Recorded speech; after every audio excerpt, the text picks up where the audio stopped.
Tonight, the government shutdown, day 34, one day now from matching the longest shutdown ever, which played out in President Trump's first term. Tonight, more than 40 million Americans seeing their food benefits run dry.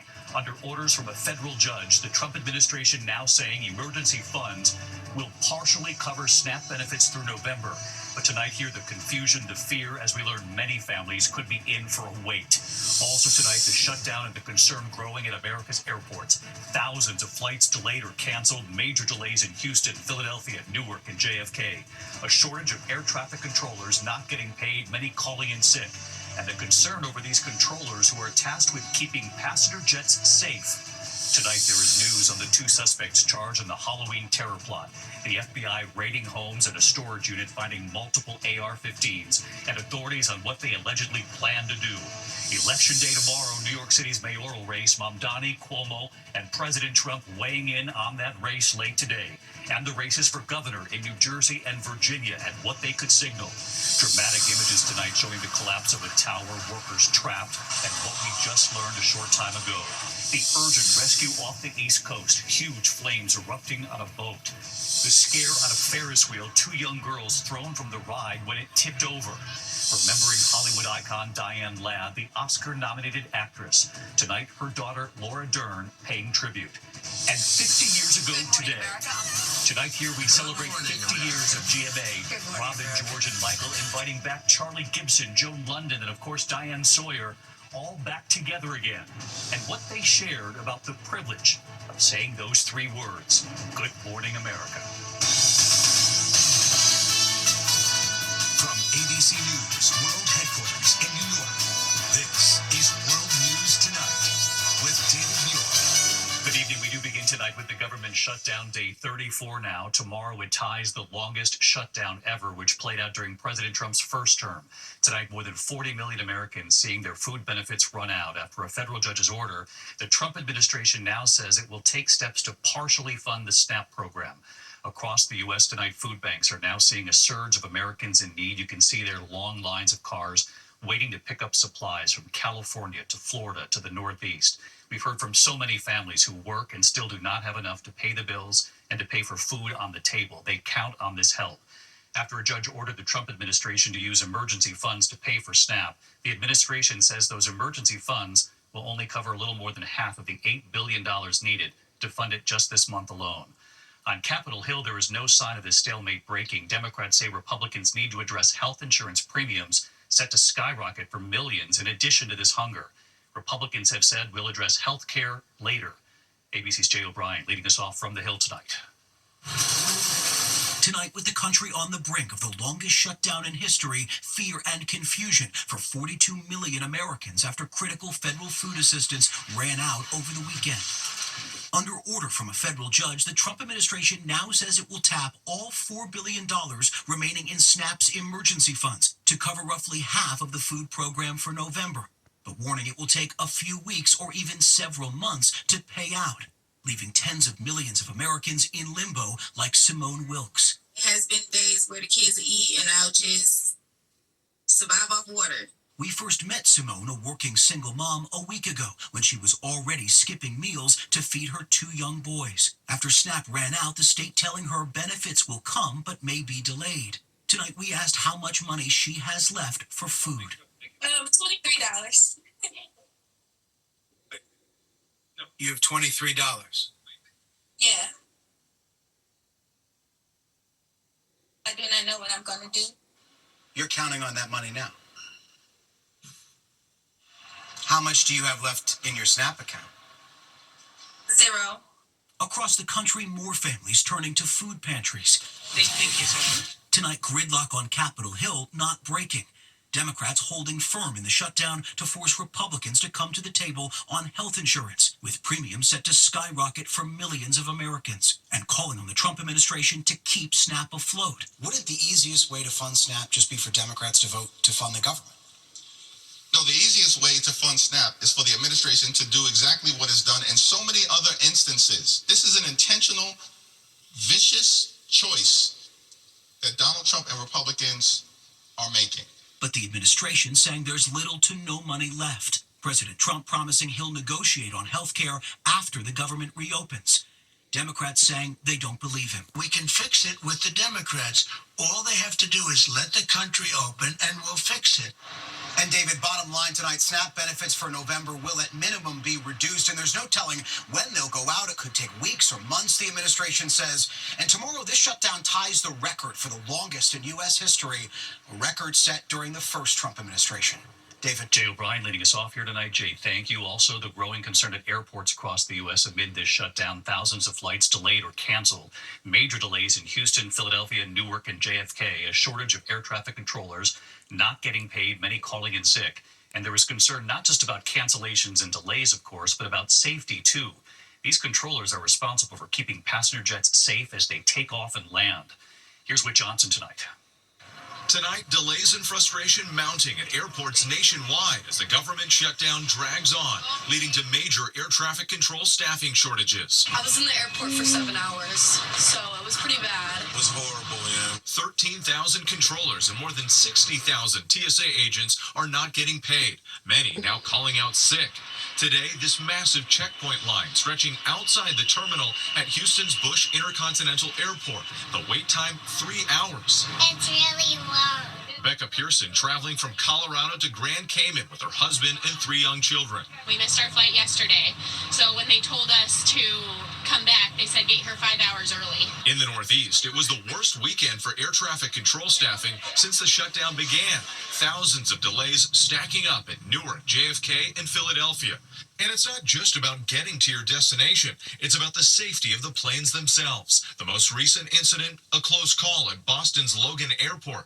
A packed Delta flight attempting to land just as a smaller commuter plane was taking off on an intersecting runway. That Delta jet aborting its landing. What the heck? That was close. Yeah, man. Not cool. Growing safety concerns tonight as controllers work without pay under tremendous pressure. We're seeing the risk build, and tomorrow will be less safe than today. You cannot continue to run a system where no one is paid. And David, as this shutdown continues, officials are sounding the alarm, not only about delays likely to get worse, but growing fears about the safety of our skies, especially with the Thanksgiving travel rush just 3 weeks away. David. Whit Johnson live at LaGuardia with thanks. Tonight now to the 2 suspects charged in the Halloween terror plot in Michigan. The FBI now raiding homes and a storage unit, finding multiple AR-15 style assault rifles. What were they allegedly planning to do? Here's Pierre Thomas now. Tonight, disturbing new details with the FBI now claiming that an alleged Halloween terror plot in Michigan was going to target the LGBTQ community in the suburbs of Detroit. The FBI says these are the images of an unfolding ISIS-inspired terror plot.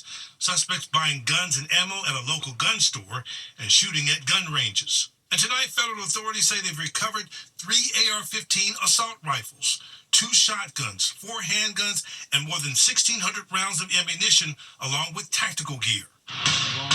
According to sources, the FBI felt compelled to launch these early Friday morning raids, seen here in video obtained by the TCD Dearborn News, after the men allegedly began conducting firearms training and making references to what authorities believe was Halloween. On October 24th, the FBI claims that one suspect posted the following statement in a group chat. "I talked to my brothers. We're going to do pumpkin." Those raids made for an antsy night of trick-or-treating on Friday. I think most people are honestly a little scared. The FBI charging Mohamed Ali and Majed Mahmoud with illegally acquiring guns that were to be used in the terror plot.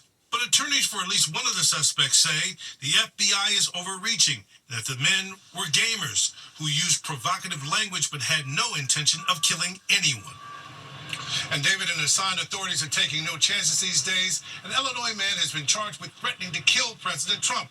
The man allegedly posted on Instagram that he wanted to get guns and execute Trump. Police found no guns at his home, David, but they did find a crossbow.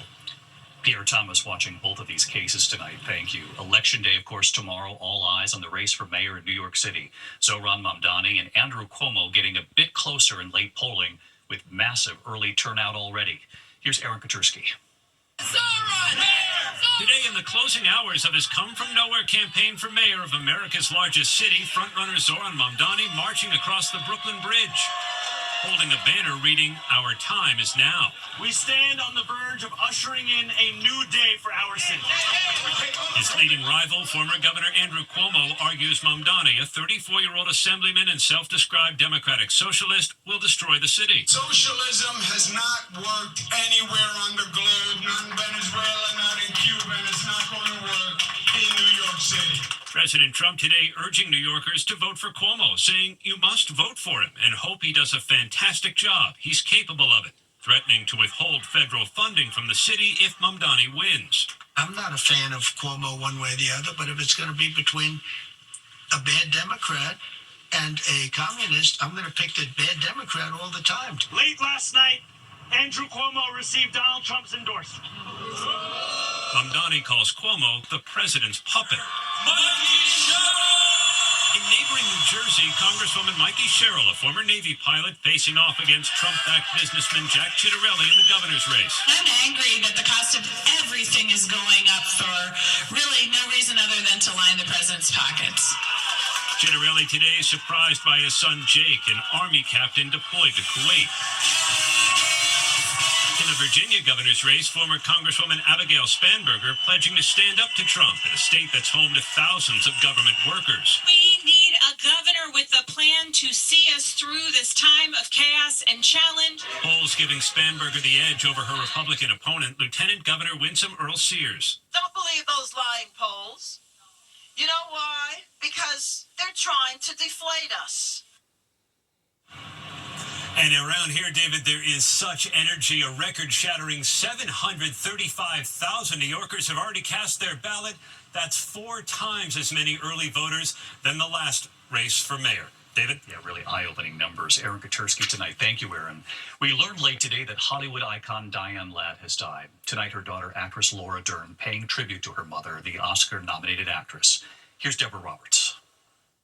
Diane Ladd's career spanned 7 decades. Everybody, listen. We got us here a new girl. And her name is Alice. Appearing in more than 120 films and TV shows, she earned her first Oscar nomination playing Flo, a sassy waitress in the 1974 Martin Scorsese film, Alice Doesn't Live Here Anymore. You don't like me very much, do you? Then a second nod in 1990 for her role playing the scheming on-screen mother to her real-life daughter, Laura Dern. Mama. And the David Lynch film Wild at Heart. You know who that was.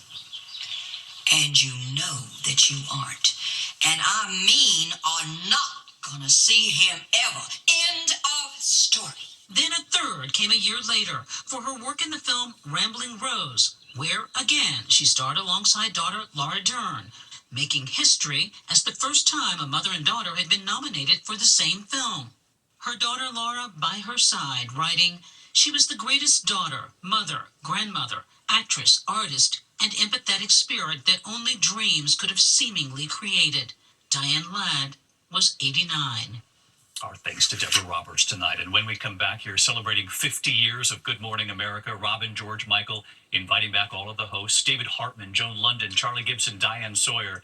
You'll see the reunion here. A lot more news ahead tonight. 2 young girls thrown from a Ferris wheel, and news just in tonight on their condition. There's also dramatic images showing the collapse of a tower not far from the Colosseum in Rome. Workers trapped under this medieval tower, what we learned just a short time ago. And then closer to home, the urgent rescue off the East Coast tonight. Huge flames erupting on this boat. More in a moment here. Tonight, the partial collapse of the medieval tower under renovation in Rome. 4 workers trapped, 3 pulled out. And rescue teams reaching the 4th person just as they got that worker out, the tower then giving way again shortly thereafter. Off the East Coast tonight, the urgent rescue. Massive flames erupting on a boat near Hollywood Beach. Fire officials say 2 people were on this boat when the fire broke out. Both of those people saved by a boater and first responders who then rushed in to help. When we come back here tonight, the scare on a Ferris wheel, 2 young girls thrown from the ride when it tipped over. And then that milestone here at ABC News, 50 years of GMA and quite a reunion in a moment. Authorities investigating a Ferris wheel accident outside Baton Rouge, Louisiana. 2 young girls thrown from a ride. Video shows the carriage the girls were riding in. Witnesses say the girls fell when the bucket got caught on wires. We did learn a short time ago one of the girls is now out of the hospital tonight. There's no word on the other. When we come back tonight, can you name this theme song? many of you, it's going to take you right back to your childhood. Well, all of the hosts back together, 50 years of Good Morning America, and the reunion right after the break. Funny tonight here, happy 50th, GMA. Good morning, America. Good morning, America. Good morning, America. Good morning, America. Good morning, America. It's hard to put into words. To be a part of that legacy means everything. It's amazing to me that this show has started people's days for 50 years. I love it that people feel like we make their morning better. Maybe you haven't even brushed your hair or brushed your teeth, and you allowed us into your home. We used to think of it as sort of a warm hug. I always felt when that light comes on, the first thing we're saying is, we're here together. Today is Monday, November the 3rd. This is my daughter, Jamie. Good morning, America. Our pal Robin joins us here at the anchor desk. And I was wearing this terrible suit, and my hair was perfectly coiffed. We call this home base, so I finally made it home safe. But thank you both very much for your support since day one. I appreciate it. What a blessing. 50 years of GMA. So many moments of impact. I was sent to Omaha Beach, and I was really kind of overcome with emotion. All those guys died so that you could have your freedom. It's a humbling feeling. 9/11, and the thing you never, ever in your life could have imagined. We just got a report in that there's been some sort of explosion at the World Trade Center. Diane said, "Oh my God." And I said, "We're under attack." The next morning, I said to Diane, "If I start to cry, you're going to have to pick up." And she said the same. The morning after Katrina, I had just found my mother. Charlie asking, "Did you find your family?" They're okay. Mom's okay, sister's okay. They're all right. And for me to break down live on national television like that, it really was a moment that I'll never forget. Their travels around the globe, their adventures too. So I'm out at the end of the platform, and I remember saying, I sincerely hope this is not the last time I say, Good Morning America.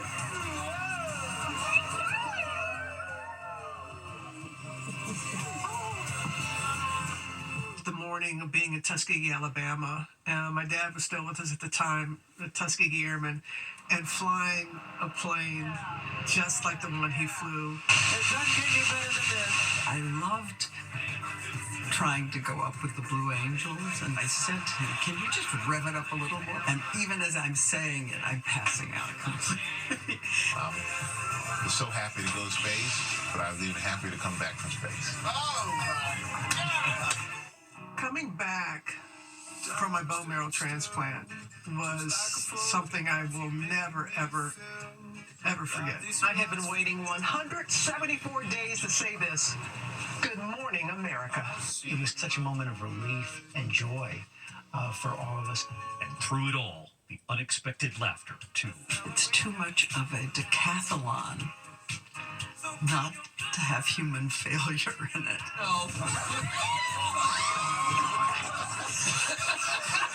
There was a doll, a Vanna White doll. The doll had a wardrobe malfunction.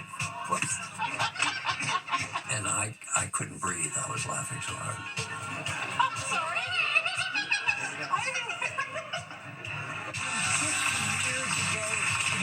And this morning, Robin, George, and Michael inviting those hosts back and the wisdom of those who came first. Joan and I used to say we have these millions of friends that we don't know. We've all kind of said it in our own way. It was almost familial. It was almost like a family. There was a proverb somebody told me once, at its simplest is GMA, which is a true friend divides your sorrows and multiplies your joys. Yep. And that's it. And that's what we would do for each other. And then Disney CEO Bob Iger dedicating the studio. And I just want to say to George and to Michael and Robin, thank you very much. And Good Morning America. I've always wanted to say that. I don't know that I've ever had a chance. Now called the Good Morning America studio. And then Bob with Dana Walden, co-chairman of Disney Entertainment, and a snapshot of the entire team that brings Good Morning America to life. Here's to 50 more. What a reunion. The best crew, too, always smiling no matter how early. I'll see you tomorrow. Good night.